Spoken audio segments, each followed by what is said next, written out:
We're making the ordinary extraordinary in sharing them and making our stories universal in order to have our readers respond to our stories. And of course, I'm not downplaying tragedy, and I'm not downplaying joy. But if you think about yourself as the star of your own movie, the star of your own book, if you will, and how your world revolves around you, you're the leading lady, the leading guy, and then if you take a moment and pause and look at all of your secondary characters, if you look at the people who float in and out of your life, perhaps, the spouse, the family, they have a good secondary role. You might have a sharing leading character with you. The people that pass in and out, the places that you've been. And look at it on one side of, you are the master of that universe, certainly. But when you give thought for a moment, when you give pause for a moment, that every single secondary, minuscule character and place in your story is their own star, is their own universe that they have. We realize that whatever our lives are, whatever our memoirs worth sharing, are but one.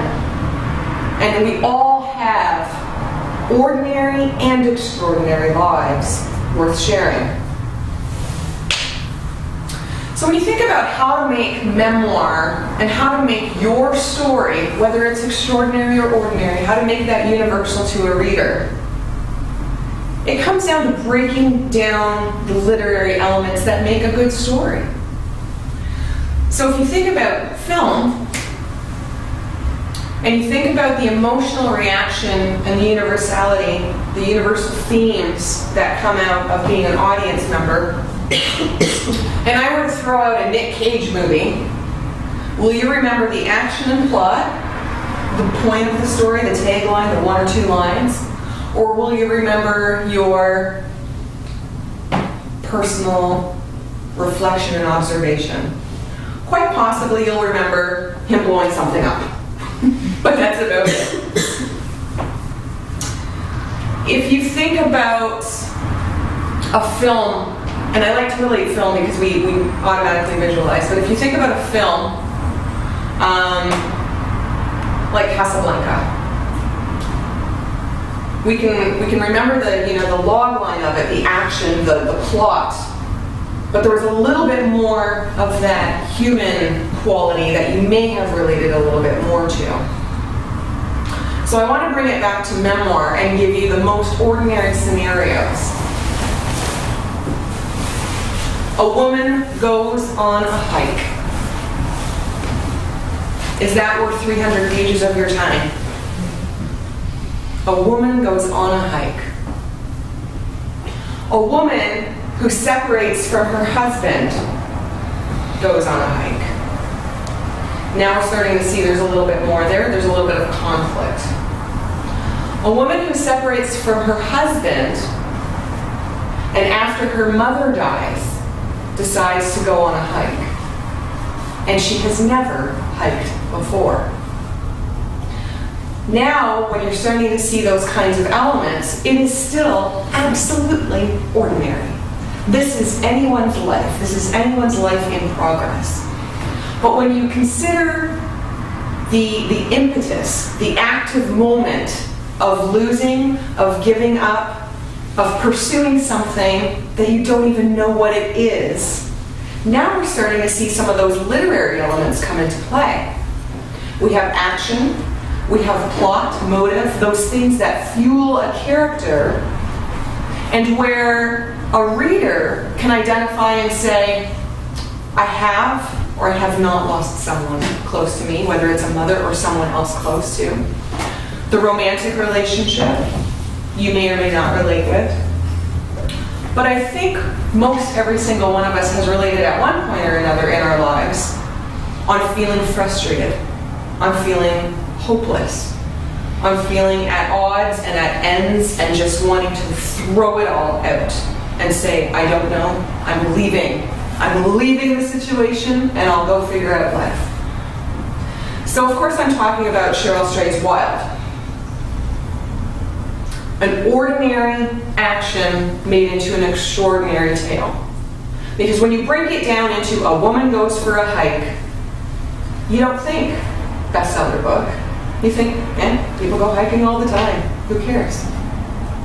And it's not about the plot. It's not about the actions that draw us in, although that's certainly interesting. Because that hike, of course, is not just, down by the creek. Oh, we're going to go up Pacific Crest Trail. Great. And across mountains and all kinds of different terrain and weather all within this period of time. Those things are interesting and feed the story and give this story a reason for being told. But that's not enough. That's not where the universality, where the reader response comes into play. Where it comes into play is the voice. You have the author's voice and point of view.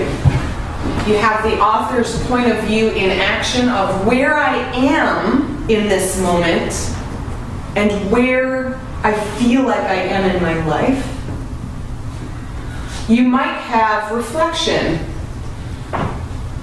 If you're telling a story of a dramatic or ordinary moment in your life from when you were a child, from when you were a teenager.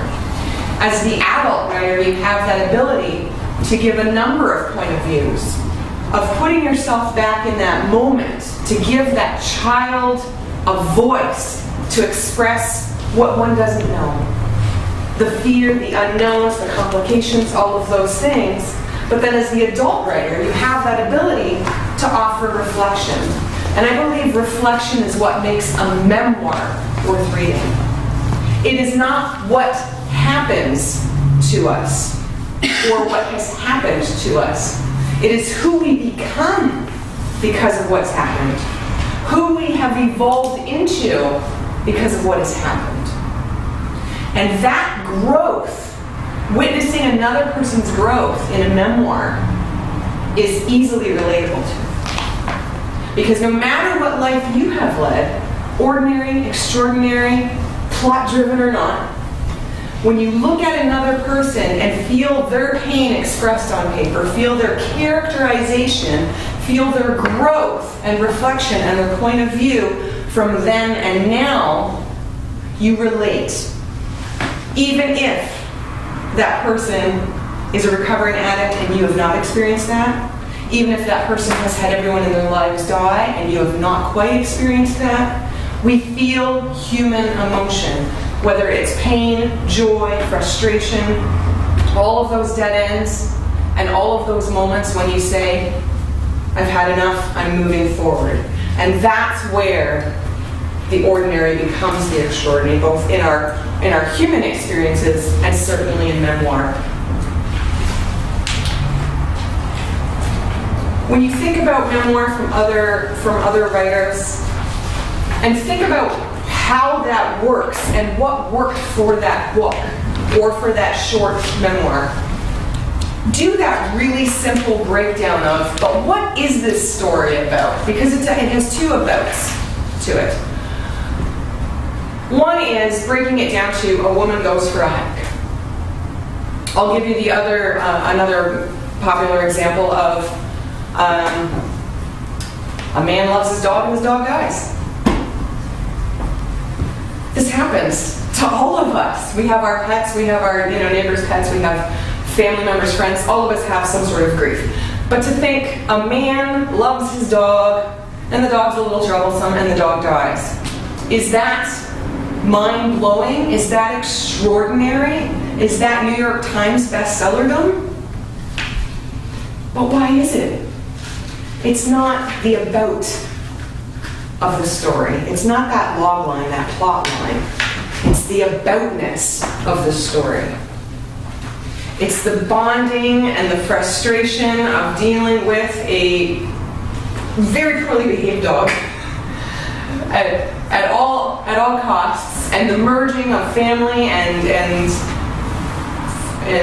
I'm talking about Marley and me, and families' ups and downs of having children, not having children, losing jobs, starting a job that you're not quite comfortable with, don't know what you do with your life, and you just go through the motions every single day of living your life and you think, well, I got nothing to write about, so I'm going to write about my dumb dog who causes me so much drama at home.